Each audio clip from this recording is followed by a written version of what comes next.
Mga boss, government borrows 2.75 billion US dollar from global investors to fund budget.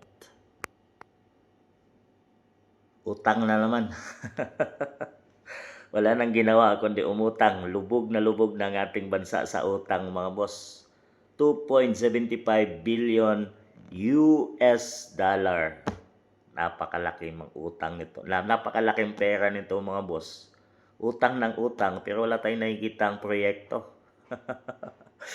Kung saan lang dinadala. Ang nakikita natin ay nasasayang yung pera dahil sa corruption.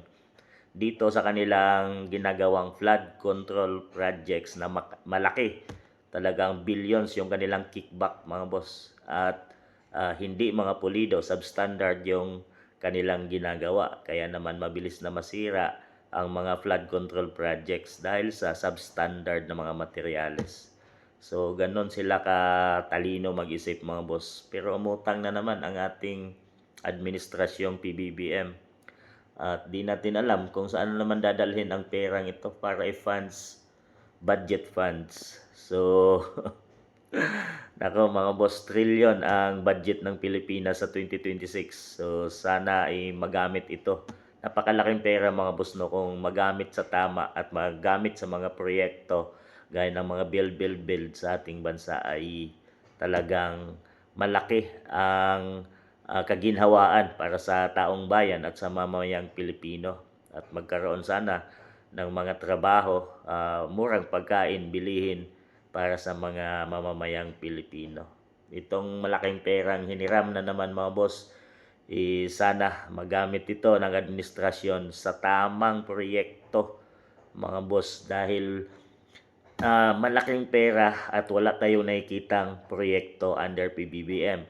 Yan ay katotohanan, mga boss, dahil 3 years na siya. Inamin niya mismo na babawi daw siya sa susunod na 3 taon. So wala nga siyang ginawa, mga boss. At kung sana, ipinagpatuloy lang niya sana ang mga build projects na sinimulan ni FPRRD ay magandang kaginhawaan yun para sa ating mamayang Pilipino. Dahil di naman siya gumagawa ng sarili niyang proyekto, mga boss. Ang usapan nga ngayon ay tungkol sa corruption ng flood control.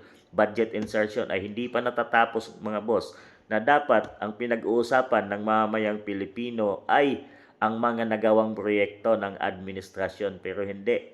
Ang kaguluhan ngayon na nasa mga social media mababasa at mapapanood natin ay ang tungkol sa pagsira sa mga Duterte, ang tungkol sa pagkaso sa mga alyado ng Duterte, at tungkol sa sunod-sunod na hearing ng flood control na hindi pa natatapos at hindi natin nakikita at wala pang nakukulong na malaking isda.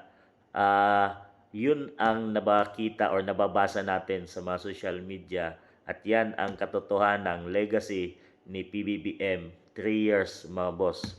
So ito, utang na naman, panibagong bayarin naman ng mga mamamayang Pilipino dahil kukunin din sa atin yan sa tax, sa pera ng taong bayan ang ibabayad dyan, mga boss, at hindi sa mga bulsa nila. So ano masasabi nyo dito, mga boss?